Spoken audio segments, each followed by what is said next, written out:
Good afternoon, members, friends, and guests of the German American Business Council of Boston. I am Bodo Liesenfeld, GBC's president, and I welcome each and every one of you today to what is the last event of our successful 7-month Smart Cities virtual panel series.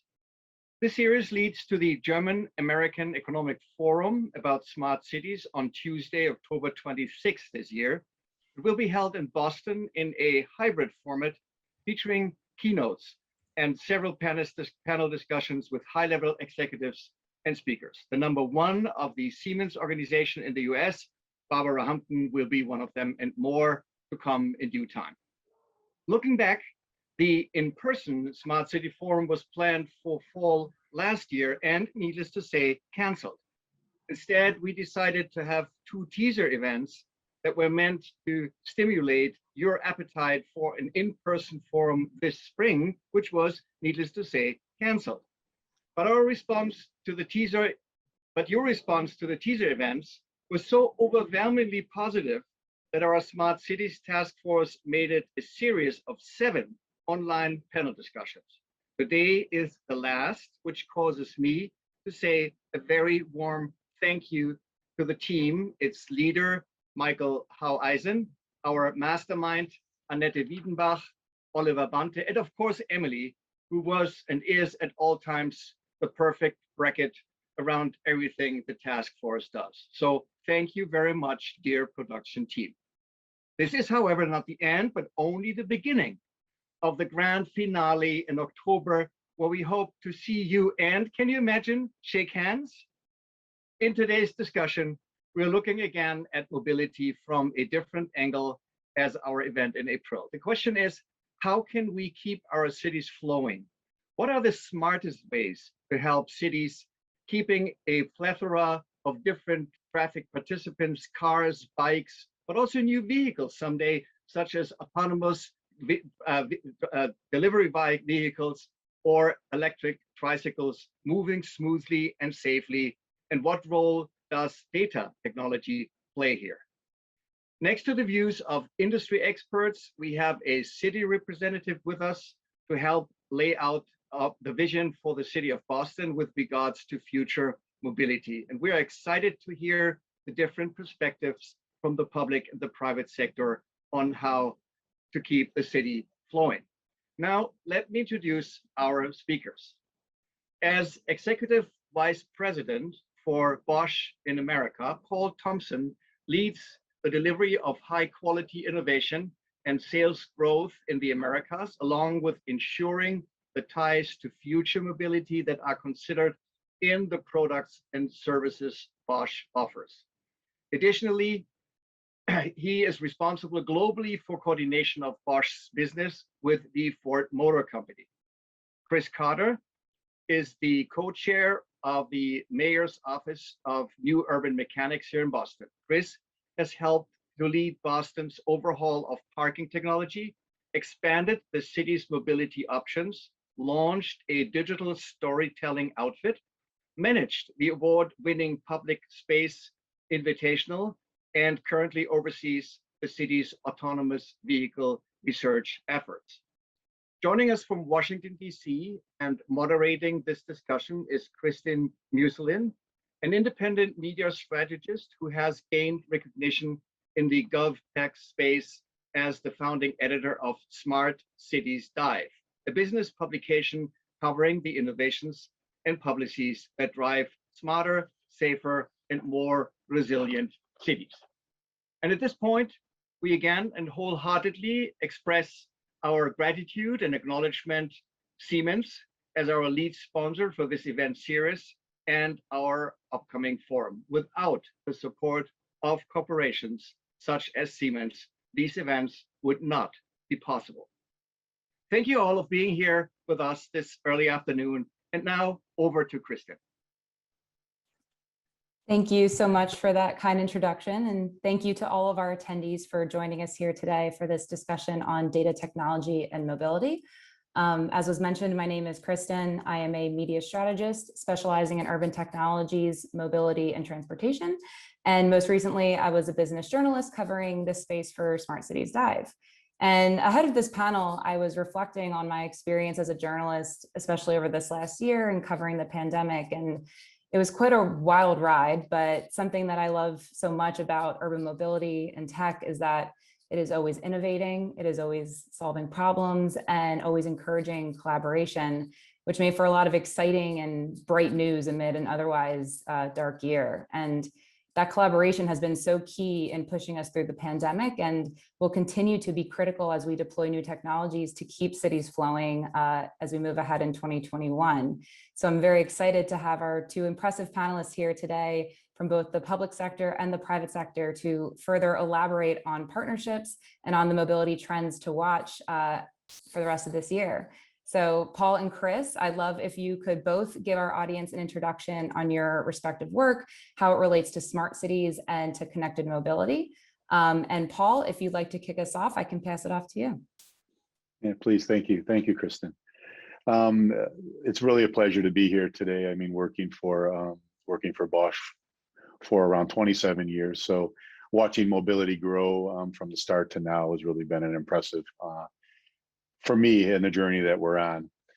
For those of you that aren't familiar with the Bosch brand, I mean, you may be familiar with us related to our dishwashers, power tools, and even our e-bikes on the motors that we supply. But the reality is there's not one car on the road today that probably doesn't have some level of Bosch technology in it. Our company's been around for approximately 130 years, and we are in multiple industries, whether it's consumer goods, energy and building technology, and also as I'm responsible for the mobility sector, we also have areas of industry that we're involved in related to Industry 4.0 and the way that we manage factories and automation. We're regularly ranked one of the #1 global automotive suppliers in the world, and mobility is around 60% of our sales. We've always been on the forefront, or we know we have been on game-changing technologies into the market related to safety, engine performance, and other areas that make the car safer and, let's say, mobility more available to consumers. As this industry begins to transform, we're very interested in multiple categories of approaching the market. We're focusing on software and services. We're focusing on the personalization of the vehicle and of the mobility experience. We're looking at automated vehicles and connected vehicles, along with electrified technology. And if you take all of those letters and put them together, it spells space. So we're really looking at how we can affect mobility in those different areas that I just mentioned. We do think that with these focuses, we will impact, and we have the ability to impact how cities operate. And that's why I'm happy to participate along with the city of Boston here, how we can help move mobility smoother into the future. We do know that there will be more people and living in cities going into the future. Urbanization is taking over, and transportation and mobility has a big part of that. When we look at mobility in general, traffic patterns will worsen. There'll be more environmental concerns as you move ICE engines and deliveries into cities as we look at this new economy that we're in. So we know that there has to be viable solutions that cities can work with, both in the urban areas and in the rural areas of the world. So every day we're trying to make our technology better. We're anticipating the needs of tomorrow. And fundamentally, we know we can't do this alone. We do need partners, whether they're technology partners, whether they're business partners, or whether they're city managers or community leaders. We don't try to do this alone. It's not possible to do this in a vacuum. We do have some very good examples of collaboration. On the screen, you see a Ford vehicle parked in front of a garage that is made in a very proactive area of Detroit, where it's going to be less of a new area. We're calling it Corktown. And in that area, we've deployed something called automated valet parking. And with automated valet parking, the car basically parks itself when the owners put it into a special place. The technology, of course, is impressive, but which was much more impressive for us was the partnership that was required to bring this together. We had to work with a vehicle manufacturer. We had to work with one of the largest real estate infrastructure development partners in the city of Detroit named Bedrock. And then we also had to work with basically our technologies and make sure that we introduced the right cameras, the right LiDAR, and that we had the right way of parking the vehicle in a safe way.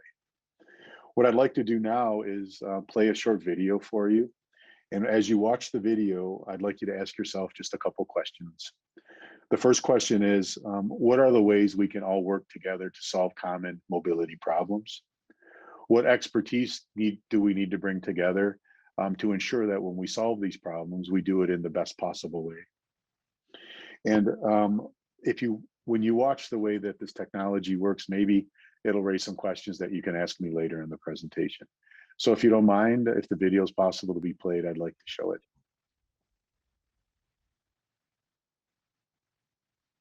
When we were looking to deploy automated valet parking in North America, we needed partners. So we looked to Bedrock for the infrastructure. We looked to Ford as an OEM. And it made all the sense in the world to take our newest garage in Corktown, and Ford as the vehicle supplier, also very committed to Corktown, to sort of push the ball forward. Ford has a lot of experience making smart vehicles, and it's great to operate with a company like Bosch that has a lot of experience creating smart technologies, and Bedrock, who's an important infrastructure partner within the city of Detroit. Traditional partnerships that we used to rely on in the past need to be modified. You need to bring more partners into the fray so that you can find unique solutions that take advantage of different features of every partner. It just makes all the sense in the world for these groups to get together to begin testing the types of technology that will change the shape of the city and the future.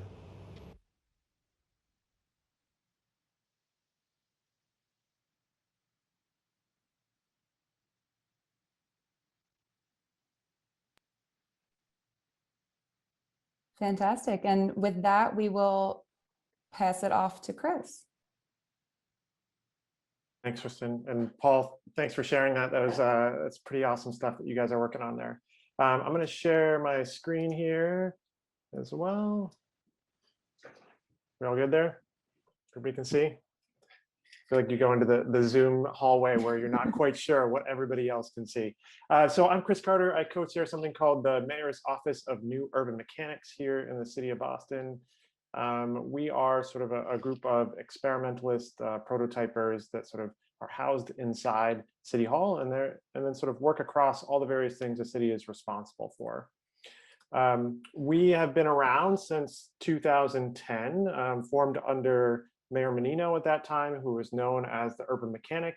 That was his nickname. It was meant to be sort of a slight against him for not being terribly creative or forward thinking, but knowing how to get the nuts and bolts of a city done, the trash picked up, the streets cleared. And in sort of his final term in office, he launched this office to think about what's new and next in cities. How do we deliver better city services? How do we think about maybe technologies or other innovations or social services that we haven't done before? And how do we work in new ways in government? Government, has a reputation for being fairly risk averse. How do we sort of try to change that behavior over time? I like to think of us a little bit as a trim tab, right? So government being sort of this very large object, and we're over here doing sort of one or two things, experiments that change the way, hopefully, we think about the work that we're doing, or prove out a concept to our residents. And over time, sort of changes the trajectory of where government can go and what we are responsible for and how we actually do that work. A simple sort of boiled down model of what this is this sort of double funnel, right? We spend a bunch of time on this exploration side of the house, working with industry partners or residents, academic institutions, our own sort of staff inside City Hall, and try to scope into a series of experiments that we run that have different timelines and velocities, anything from something that might just be something we do for a day to multiple years, and then eventually take those learnings and scale that up, or sort of close it off if it was sort of time bound in the right way, or what's sort of maybe unique in government is being able to fail, right? Having this sort of license to fail. which is not something that government is terribly comfortable in doing. Usually it means that somebody loses an election in the future, or you end up on the front page of a newspaper. But the intent here is that if we're not failing, we're probably not trying enough new things, or trying to push the envelope of what government can and should do. So a little bit of context setting for Boston. This is sort of the landscape in which we are doing this work. We have a rising population. We'll see what those trends look like after the pandemic, but it has been over the last decade some of the fastest growth we've ever seen within the city of Boston. That means that we still have sort of the same 50 square miles, but we're adding more people. So how are we going to move them around in a way that doesn't create a total gridlock in the city? We also have rising inequality in our city. So in 2015, Brookings listed Boston as the most inequitable city in the entire country. We're now somewhere in the top 5, but it's not anywhere we want to be, right? The gap between our low income earners and our high income earners is pretty bad here. And we see that in a wealth gap as well. So that breaks down along racial lines. In the city of Boston, the average white household has around $250,000 of accumulated wealth, while the average Black family has just $8 of accumulated wealth. And that is certainly tied to historic policies around housing and redlining and other things that allow people to accumulate wealth. But it actually plays into the transportation space too, because other than housing, transportation is one of the highest sort of spends on a family's wallet. So how are we thinking about developing new transportation solutions and systems and opportunities that don't exacerbate this inequality and who has access to jobs and schools? And sort of the last thing in that landscape that we're thinking through is around climate change, right? This is what the aquarium T-stop looked like 2 years ago during a flood and a king tide event that happened at the same time, sort of a nor'easter, where it took out a big chunk of downtown as well as the South Boston waterfront, one of the hottest real estate markets in the entire city. How are we thinking about the projected 3 feet level sea level rise by 2070 and making sure that the systems that we build are resilient for that? And of course, if you were here in 2015, you know that the system we currently have isn't terribly resilient, right? This is what the service map looked like during the month of February and March. Not the official service map, but an interpretation of one for the MBTA service, where most of the above ground service didn't work in the month of February because of the amount of snowfall we got. So if we're thinking about autonomous vehicles or bicycle systems or other micromobility, how are we making sure that we can make that robust enough to be used year round and have systems that sort of complement each other in inclement weather? The sort of other thing that people might know about Boston is that the traffic is pretty bad, right? So according to INRIX, we're the worst in the country. This is again pre-pandemic, or top 10 in the entire world.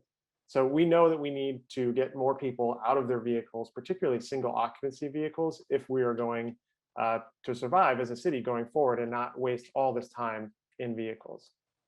So to that end, the city did a comprehensive planning process in 2015 through 2017 called Go Boston 2030, and came out of it with sort of these 3 goals we were trying to achieve. How do we create better access? How do we make our streets safer, particularly for people that bike and walk? And how do we think about a transportation system being more reliable, particularly around our bus service as people go in and out of the city? It also had in there some relatively, what we thought at the time was aggressive mode shift goals. And we'll see where we go after this year. The thing I will call out here, while we're at it, we're sort of aspiring to move people onto public transit, more biking, more walking. The work from home numbers that we had just 2 years ago was a 0.5% increase, right? That was the projection. And we've watched this year unfold where huge amounts of the population are working from home. So those numbers maybe will shift, which means maybe we have more flexibility in some of those other aggressive targets that we're trying to get to. But the big piece here is reducing people that drive alone in the city of Boston. I'll give you a snapshot of just some of the things we're working on to that end. One, as Kristin mentioned in the intro, autonomous vehicle testing. So Boston has been working with 2 companies, Motional and Optimus Ride, for the last 4 years on doing testing in the city of Boston. And it's really focused on shared electric vehicles, right? So how do we utilize this new technology in a way that doesn't create challenges on congestion or sprawl, but actually answer some of the challenges we have on mobility deserts or moving people that currently are left out of the mobility system. We've been working on a project. This is something that grew out of Sidewalk Labs in Toronto and is now sort of a collaboration between us and a group called Helpful Places, called DTPR, Digital Transparency in the Public Realm, and the broader bucket being about trust with the public. So we are increasingly, as we deploy technologies out on our streets, making sure that it's clear what those technologies are, who's actually seeing that information, and if you want to, being able to understand like what that data will actually be used for. We're spending a fair amount of time trying to understand our own curb regulations. This may be surprising to some, but there's not a digital record of the parking signs in the city of Boston or the things that generate parking regulations. This is sort of a snapshot of what a typical sign might look like in the North End. It's confusing, right? If you pull up there, I mean, one, you're probably happy you found a space to begin with, but then you might spend the next 2 minutes trying to figure out if you can actually legally park there for the amount of time you need to. So our goal has been to first collect all that information. We've been working on in a partnership with a company called Cord to sort of go around and collect that data. And then over time, be able to do analysis on that, right? What is the mix of resident parking or loading zones during certain hours of the day? What is the parking occupancy and turnover in those spaces? Are we pricing them appropriately in metered locations? Or the time limits correct? Some of the last things I'll sort of frame for you here as we enter into this sort of unknown return to normal or building back better. You know, there's been a lot of focus on public transit, right? We can't run the transportation system in the city without the MBTA, even though it's not the city's purview. But buses and trains are essential to getting workers to where they need to go. If you look at the numbers over this past year, this is just comparing November 2019, November 2020. It's been a huge drop off in ridership. There's also been an interesting shift in that buses, which are carrying presumably a lot of the essential workers during this time, have actually overtaken train travel as the number of sort of the sort of preferred mode of choice there, or necessity. One other interesting thing that's not related to MBTA is that the blue bike ridership, which is controlled by the city and some other municipalities, has actually seen some of its highest ridership days in the history of the system during the pandemic and during the lockdown. So the last thing I'll talk about that's pandemic related and where we are right now is just how we're using that street. So a couple of years ago, we put out a tactical public realm guideline, which is sort of helping property owners as well as restaurants or cultural institutions understand how we can maybe reuse some of the street space for other opportunities rather than just moving people or parking. And we've done a number of experiments in that space over the last few years too, whether that's creating murals on the street to sort of give neighborhoods their own flavor, or putting in parklets, or in some cases, seating that has charging and other things. It's been taking over streets for things like Open Newbury or Circle the City on Blue Hill Avenue, or this is sort of the Tontine Crescent in downtown Boston here that was sort of tactical at first and is now sort of being fully built out. But it's really reimagining how those spaces can be used. And I think it was slow. We were moving in the right direction, but it was slow. And what we did over this past year was accelerate beyond, I think, what people's imagination was. And 3 quick examples, and then I'll stop talking so we can take questions. But the first is around food pickup and drop off. 2019, we had 4 spaces for that across the city. We had 130 in 2020. On-street cafes, those are sort of the eating spaces that are actually in the roadway. We had 0 in 2019 and over 300 last year. And again, this program is continuing this year. When we look at the protected bike lane infrastructure in the city, we almost doubled the amount of protected lanes just in the span of a year through both some tactical deployments and some long-range planning work that just got accelerated because there was an opportunity before us. So when I look at where we're headed as a city, I'm hopeful that this is giving us an opportunity to actually see these things work at scale across the city, about how we're reusing street space for other uses, as well as getting people around safer with the infrastructure that we're able to put in. So I'll stop sharing my screen there and pass it back to you, Kristin. Looking forward to the conversation. Great. Thank you so much, Kris and Paul, for those introductions. Definitely gave us a lot to talk about in this conversation today. So we're going to jump into some questions here, but I do want to remind all of the attendees of the chat feature that we have on this Zoom call. If you would like to ask our panelists a question at any time during this session, feel free to submit that in the chat. I'll be keeping my eye on the questions that come in, and we'll work to weave them into the conversation as we go. So to get started, I wanted to first jump into talking about Boston and what's been going on there, especially to give some context for our attendees who might be located elsewhere. There's been a lot of exciting work happening, like you just elaborated on, Kris. And you briefly touched on this in regards to the blue bikes, but I'm hoping you can share a little bit more about the change in transportation preferences, the shifts that you've seen as folks start to return to commuting and living their everyday lives as we start to get out of the pandemic. How has that changed transportation preferences in the city? I think it's too early to say yet, but I think we can see some of the trends over the last few months, but it's changing so quickly month to month that'll be hard to say. What we have seen, over the last sort of 6 months is MBTA ridership is starting to creep back up again. They're starting to add more service, which helps with that. So I think there's some hope that will shift. We had the highest number of blue bike riders in the history of the system, 14,000 trips in one day last September. Wow. And we tend to see those peaks in the fall. I think we're hopeful that people get used to using that system. We have more infrastructure in place now to make it feel comfortable when you're on that system, and that growth will really continue. And we're still seeing some of the congestion that we saw before, right? That has come back. So if you pull up a Google Maps at 4 o'clock on a Thursday, you're going to see a lot of red on there. Mm-hmm. And I think, I'm hopeful that this will change over time, but people aren't as comfortable maybe yet with getting back on public transit in a confined space. We're also seeing a lot of people that haven't returned fully to an office yet, right? Mm-hmm. So there's some big changes there too. Absolutely. And with the rise in remote work, I know a lot of cities right now are trying to figure out how can we use data and technology to assess these trends of remote work versus commuting.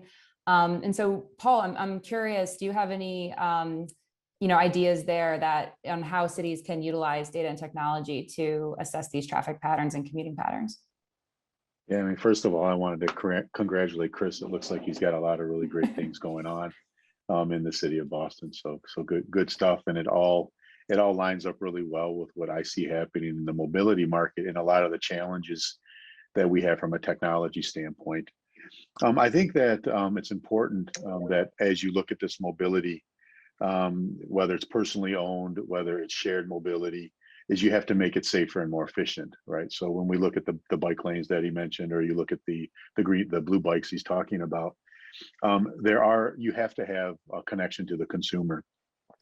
And I think if you look at the way consumers use their mobile phones or app-based mobility systems, it's very important to know that they want a frictionless way of moving from their home to their office or the home to the grocery store or vice versa. They want that to be very simple. And we try to look at all these different forms of mobility, whether it's a car, whether it's bike sharing, public transportation, and making ways for people to access vehicles digitally so you don't need a physical key. You also can have connected parking so that when they do get to the space they mentioned, and I know I've tried to park in Boston before, I can understand the challenges. We want people to know where there's parking spaces at and direct them towards certain areas where they are able to park. And as we see the rise of electrification as well and more EV vehicles, we want the cities and the local charging areas to also be ones that people in an app-based system can get to. So clearly, I think it's really important that you take the consumer in mind or the users in mind and be very responsible of that. And we have to make sure that users can book and use flexibility to make sure that their journey from start to end is frictionless and is well versed with the city as they try to monetize it, and the technology doesn't create more problems than it solves. So I think there's lots of opportunity there, Kristin, as you mentioned, and hopefully having connectivity is important for that. Absolutely. And you mentioned these app-based mobility systems, and it's so convenient now to have so many mobility systems that have, a user interface right on your phone. You can access and understand the system, and, either book rides or find locations or utilize these apps. But as a consumer, you may have an abundance of apps on your phone that are, kind of communicating how to get around a city. And so, Paul, first, could you maybe elaborate on the challenges of app-based systems and maybe how mobility as a service plays a role here? Yeah, I mean, I think what I could talk about is, app-based systems need to solve a problem, right? And they're either going to move people or you're going to move goods around the city. You want to target, lower congestion, lower consumption of fuel, and eliminate time. I think the AVP, or this automated valet parking that I showed earlier, is probably the best example I could turn to at the moment. We know that parking is very expensive. When spaces sit empty or developers and cities have to build parking structures, we know that cost of that building is high, and if you're not utilizing it all day, or you have empty spaces, it's not valuable. So what we're looking for is, how do we then connect consumers or even city workers or workers that are going into work for the first time for a long time that say, we don't want to worry about parking. And I think the different business models that we can create there, I won't say there's always one app that fits all, but I do think that there needs to be some collaboration amongst the different stages of transportation that exist. So I can't really answer specifically into the details of a mobility app, but clearly consumers want to know where it's going. And I also noticed a lot of the camera discussions that Kris brought up in this privacy and knowing you've got to tell consumers what you're doing with their data. Mm-hmm. And I think the app gives a lot of security and a lot of privacy related to that, because they use it independently for the product that they're trying to use. Great. And I definitely want to get to that discussion of transparency. But first, with these apps, Kris, I'm curious, from the public sector side, working with many different partners that may have many different apps, what role does the public sector play in kind of organizing that and communicating those apps to the public? Yeah, it's a great question. So from the city, we have a desire to make it easy as well for people to move around, but there's like an asterisk to that, which is that if the easiest thing is driving, that's not our goal, right? Or if the easiest thing is getting in a ride-hail vehicle, we'd really, prefer that people think of another mode of transportation. So I think what's interesting in the mass space is thinking about how you layer in policy framework on top of that, pricing incentives one way or the other, and try to sort of create, hopefully, the reality that people take the trip that they need to take when they need to take it, but in a way that is a better sort of societal outcome, of that they're sort of having some empathy with their fellow Bostonians about how they're moving around. I've loved what the MBTA started playing around in the app space about a decade ago, and first started as like, anybody can build off our GTFS suite, right? We've got all this sort of transit data that's there. You can build something. And then they sort of showcased there's like 140 apps, and like half of them never worked. And then they went to, okay, we're gonna like have a showcase of like the 10 that we think work pretty well. And now they have like that plus like the preferred app you should choose. So I think there is a role in government in helping our residents like sort through the app store to find the ones that actually work. All that is to say, a mobility app is great, but if it's not fun and safe to ride a bike or a scooter in a city, you're probably not going to do it. So there's a whole piece of this that is about infrastructure, and that's a big role, in like getting mass to actually work well. Absolutely. And you mentioned kind of the role of incentives and some other tactics to get folks to utilize these apps. And Paul, I'm curious, with the smart parking deployment that recently happened in Detroit, can you talk a little bit about maybe kind of incentives that were used to kind of push that along? Or can you talk a little bit, I guess, to preface, about that deployment and some of the highlights there and how the technology played a role?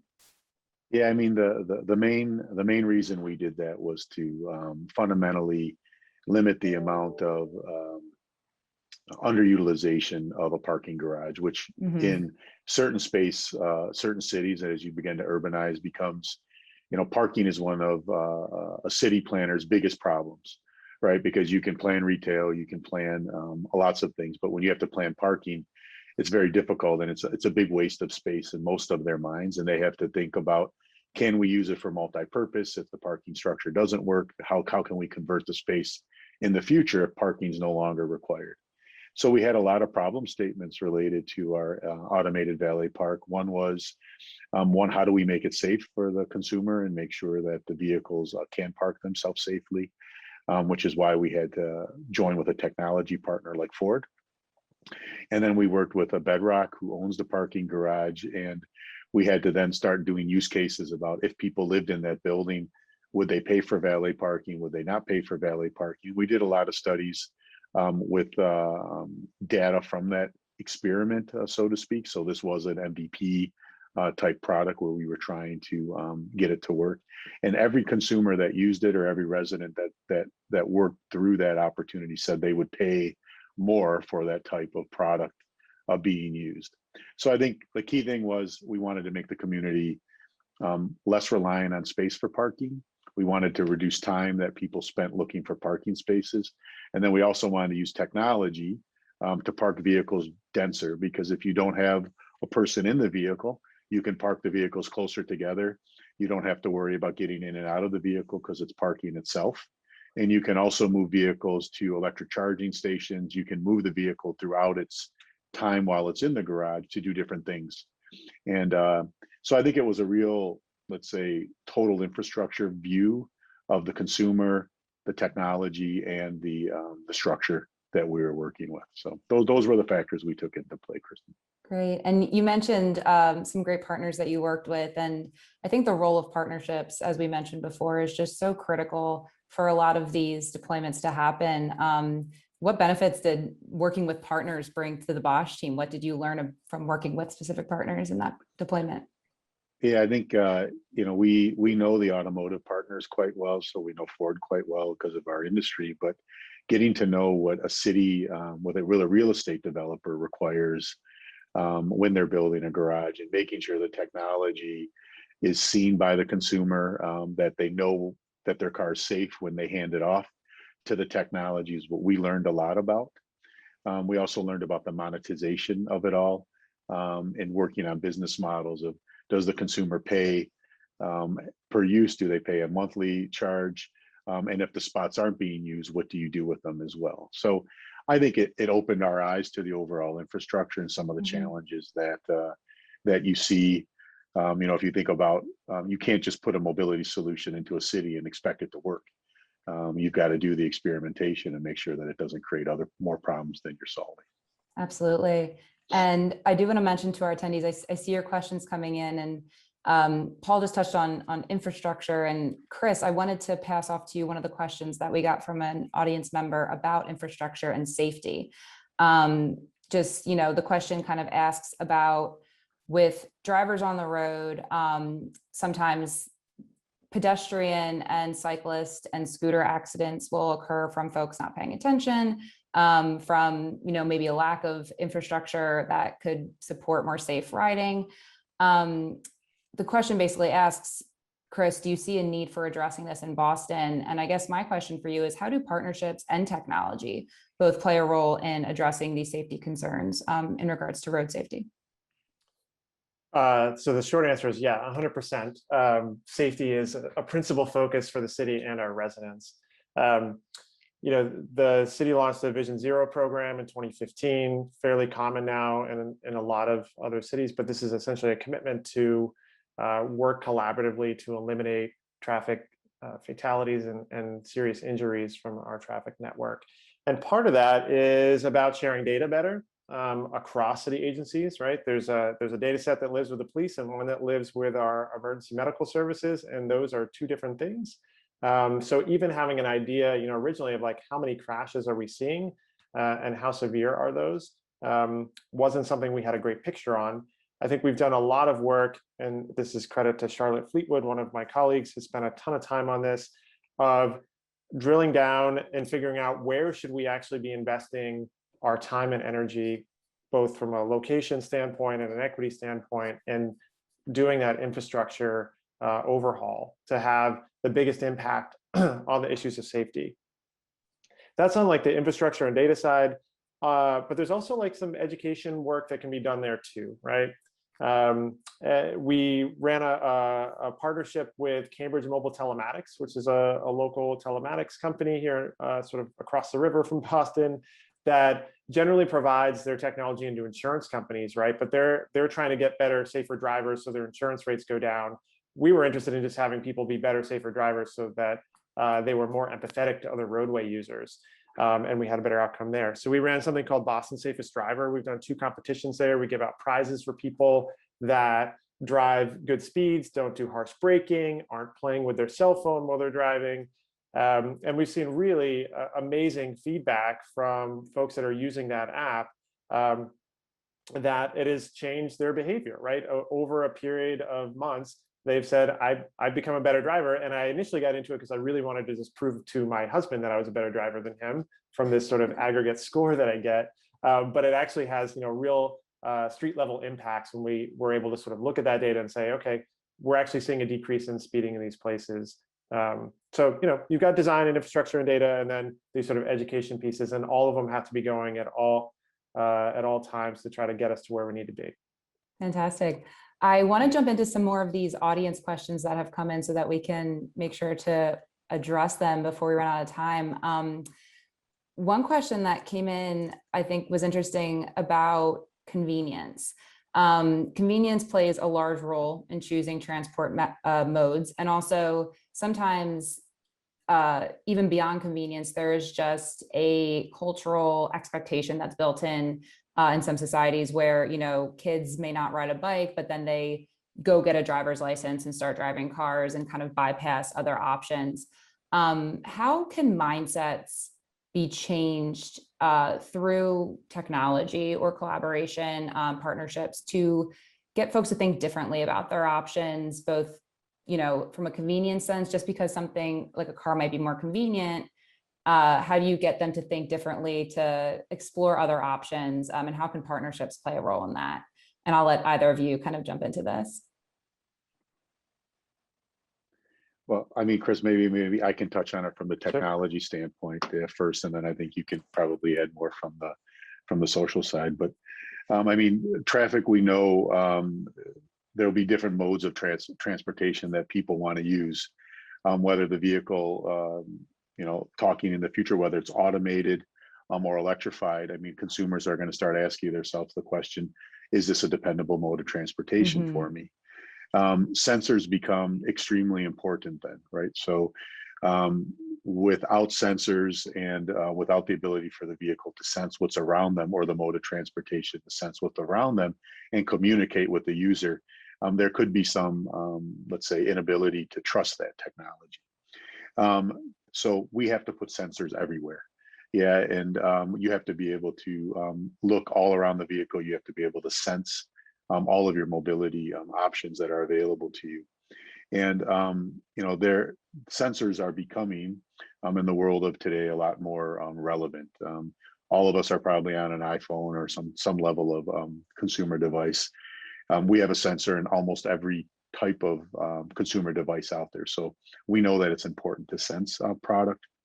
We also know that you have to use artificial intelligence, and consumers may or may not like this, to sense what's around the vehicle and teach the vehicle where to drive to, how to sense and how to act. So I think that as you see traffic becoming more congested and consumers have a choice, you have to give them one that they're comfortable with and that they know is sensing the environment around them and is acting accordingly to provide a safe environment, the most effective from a cost standpoint, of course, and making sure that you don't put them in more traffic jam situations than they were previously. So you've got to interact with the city, with the traffic lights, with the urban environment, to say the sensors have to communicate to a broader network, right, to provide, as I mentioned earlier, this frictionless activity. So I think before consumers will take it, they have to know what it's doing from a sensor standpoint, and then those sensors need to talk to the city and talk to the other vehicles to make it smooth. Right. And you said, with AI, you said some consumers may not like this. And Kris, you showed us that slide about digital trust and, creating this trust with the public so they understand what sensors are used for, so they understand if data is being collected. Can you elaborate a little bit on the signage around Boston and sort of how you're communicating to residents about these technologies and sensors and cameras and the like? Yeah, and this is the signage piece is relatively new for us. I have one here that we'll be putting up next week. But it grew out of a project that we did called Beta Blocks, where we sort of structure these conversations with community groups, and we had high schoolers sort of do these tech explorer programs.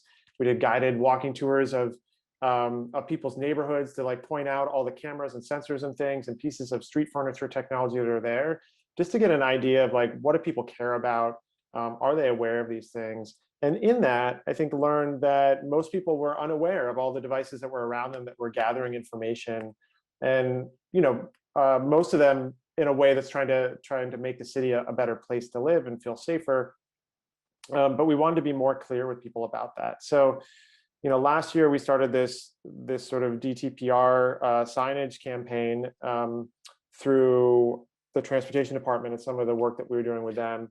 And again, maybe I can hold it up to the screen, it might be easy to see. But the thought was like, can we be clear about what this is, right? Why are we doing this? So planning and design, what kind of technology is being used? Like, is it a sensor? Is it a camera? Is it identifiable, non-identifiable? Who sees that information? And then there's a QR code that also goes on there that allows people to go to a site and see all the sort of more detail, if it's part of a system, if it's just a singular thing. Transparency isn't everything, it's a starting place, right? You still have to go and then do the work to explain what it is, right? I think we like to use the analogy, if you open up the hood of a car, I can tell you it's an engine, but it's not going to help me fix everything, right? Mm-hmm. So what do we do next? We need to take that signage, and then we need to have those community conversations, both before we deploy things or when we deploy things, and make sure that we're really being as clear and thoughtful about the deployment of technology with communities. Absolutely.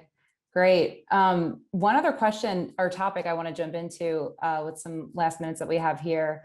We had a question come in about autonomous shuttles. And first, I'm curious, Paul, if you can talk a little bit about autonomy in vehicles and how close are we to really, I know there's already pilots on the road, but how close are we to seeing more common autonomous, options, autonomous vehicles, autonomous shuttles being, commonplace in our cities? Yeah, I think the autonomy is a great topic in cities, especially when you talk about the last mile delivery, or let's say pre-described routes that vehicles can take within cities. I do think that autonomous electric vehicle mobility is going to play a big role in the future of cities, and I think it'll impact everything, as we talked about parking already, but also into delivering goods and people to destinations. I think that the consumer behaviors that we're seeing will drive a need towards people not wanting to go to brick and mortar to pick up product, but they'll want the product, whether it's food or consumables, to come to them. And this is going to drive an acceptance or a further acceptance into, I believe, automated shuttles or goods delivery products. We see certain things right now, even in the market today, that are delivering products to people autonomously. I think that fast and free delivery will become more important as well. So consumers want the ability to track their product from the time they own it to the time they buy it to the time it's delivered to their house, and they want to be able to watch it on an app to say, okay, it's moving down the street towards me now, and I'll be able to go out and pick that up. And I think that delivery of goods will be the first, I believe, use case for autonomous driving. If you take one of the bike lanes that Kris mentioned and you say, okay, we make an autonomous delivery lane as well, and people know that vehicle is delivering goods or products, people may learn to accept that as a first condition, right? If you have something that's very, let's say, safe and along a pre-described route, then you can move into more of a geofenced area and not be so restrictive to a lane. And I think that it will reduce the costs because they can run 24/7. And the building of electric vehicles also has a better use case for the market. So I think it's whether it's delivery of goods, driving short distances, or parking. Fundamentally, I think autonomy has to have a place in that market. Yeah. Good. And Paul, you mentioned, creating those lanes, creating those routes for autonomous shuttles and other, vehicles to utilize. Kris, how many routes have been established for autonomous shuttle rides in Boston or other types of autonomous technologies? Yeah, the work that's going on in Boston right now is mostly on the testing side. So the companies that are testing here are not allowed to charge for their services as sort of part of those agreements. That being said, Optimus Ride has a couple different routes that they run for a prescribed user group that goes sort of around the seaport and connects into South Station. And then Motional has at various times done some very similar things with like an actual sort of business building address, one address connecting them into mass transit. So we're seeing more of that first and last mile connectivity to heavy rail, whether that's a commuter rail station or something else. But I do agree with Paul, like in addition to goods delivery, which we haven't done as much planning on in the city of Boston, but the parking piece is really big. In the work that we did with the World Economic Forum and the Boston Consulting Group, it showed that we needed about half the amount of spaces now that we have now, right? So in a shared autonomous future, we get back a whole bunch of land that we can use for bus lanes, bike lanes, housing, parks, all these things, right? Paul's example of like this sort of more efficient parking garage where you need less space inside it frees up real estate for the parking, for the housing crunch we have right now, right? We're desperately trying to find ways to build more housing in the city of Boston to accommodate people. We're giving away a lot of space to vehicle storage. Autonomy creates a way to maybe solve some of those challenges, which is really wonderful. Absolutely. And unfortunately, we're coming up on the hour soon. I could sit here and talk about this stuff all day, but I want to make sure we can touch on my last question, which is looking ahead, not only as we, kind of get out of the pandemic, but into 2022 and beyond. What are the tech trends in mobility to watch? Paul, just from a more general sense and from what's going on with Bosch, and then Kris from, the city of Boston, what are the exciting technologies and trends that you're looking forward to? Paul, I'm going to start with you. Yeah, I mean, the mobility market is extremely exciting now. We're starting to see a lot of students and colleges want to get back into the mobility market. It's no longer just building combustion engines. It's basically developing mobility machines that people treat as their cell phones. So I really like it. I think it's extremely exciting. I do want to point back, though, that the technology that's important to me as we interact with cities, we have to focus on safety, right? And we can't introduce these technologies overnight. They take time, they take testing. And as people become more distracted in cities, looking at phones, bicyclists are more engaged in the natural vehicle flow. I think the technologies have to fit in with viable strategies that they all can work together smoothly. And you have to have safety in your traffic flow. You have to have the ability to monitor your traffic flow. So for me, what I think is the most interesting thing is how all of these technologies work together. How you have this cross-domain activity between a car and a bike, or a car and a traffic signal, or a building and an individual, this V2X or business. This communication channels need to be open. I think cameras will become a lot more relevant to validate if someone's driving down the road the wrong way, or are they going down one-way streets, and you have to notify people that there's some safety concerns there. I think AI will also be a good technology that we can predict what pedestrians may do. Will they cross the street at the wrong time? If that happens, how will you act? Will they use crosswalks or not? And I think that ensuring that drivers aren't distracted while they're behind the vehicle still remains very important for us, and that we monitor and give them benefits behind the wheel as well. Absolutely. So, I mean, to me, those are the technology trends I'm looking at when you talk about urban mobility and the connection to a community. Fantastic. And Kris, how about in the city of Boston? What are you looking forward to? That's an awesome list. I will throw something at Bosch that they've been doing for so long, but e-bikes, I feel like I'm bullish on that as a trend in cities. Bringing it some electric blue bikes? TBD. I think we are hopeful there.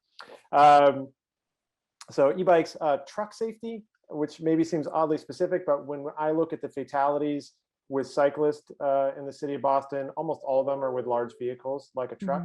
And there's been some amazing advancements both in cab design and in ADAS technologies that, you know, if proliferate, will make our streets so much safer for pedestrians and cyclists. And the last one, I guess, that's Boston specific, but all-door boarding on the T, which seems frankly like maybe not the future because it exists in lots of cities, but is coming here soon. The ability to sort of pay without a Charlie card, but also with your phone or a credit card, and being able to do that at any of the doors. So those three things, in addition to like data standards that are hopefully changing, the MDS work, mobility data specification work that's going on, that's going to help cities sort of standardize some of this, machine readable signage, all those sort of pieces that are icing on the cake. But those three are pretty exciting, I think.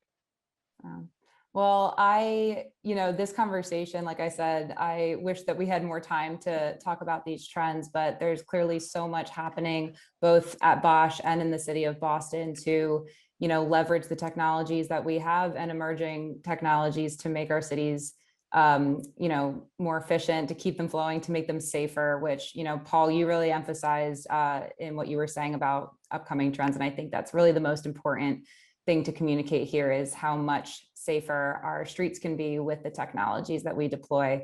And I'm very excited to see what's on the horizon, both at Bosch and in the city of Boston. And I thank you both so much for joining me in this conversation and for sharing some high-level insights here. And thank you to GABC Boston for having us and for hosting this discussion. I really enjoyed it. Absolutely. I'd like to put on those thanks to Paul from Michigan, Kris here from Boston. I think for those who joined a little later, I'm Emily Westhofen, Executive Director of the GABC. And we did announce at the beginning in our introduction that this is actually the last of our virtual series that we did on smart cities. And I have to say, this is an excellent hour to spend. For some people like me, this sounded very futuristic, and I know you guys are actually working on it. So many of these things you're mentioning, will be seen, pretty soon. I would like to also mention for those who joined a little later, while this is our last virtual event in the Smart City series, we are planning a in-person hybrid event on October 26th here in Boston. So please do stay tuned on that. And I quickly want to share, because we are the GABC and we have a couple other events planned on the horizon. So let me just quickly share with you what's coming up. And next week, actually, we are doing an event on innovation protection, IP law, both from the US and the Germany side, with lawyers from Hamilton Brook Smith Reynolds and Bardale Pagenberg. So please do join us. That's next Wednesday. It's actually a morning event at 9 a.m. So grab a cup of coffee and listen in. Then the following week, we are doing a collaboration with our friends from the German American Business Association, California, and the two consulates on COVID testing. Very interesting, with representatives from science, from here, from Boston, as well as from Germany. So do join in for that. And if you are not familiar with us, the GABC, please do also look us up. There we go with the slide. Look us up online for other upcoming events throughout the year and into the fall. And with that, I would like to conclude today's event. Thank you again to our speakers, Kristin as our moderator, and we look forward to seeing you again. Have a wonderful weekend. Thank you. Bye-bye.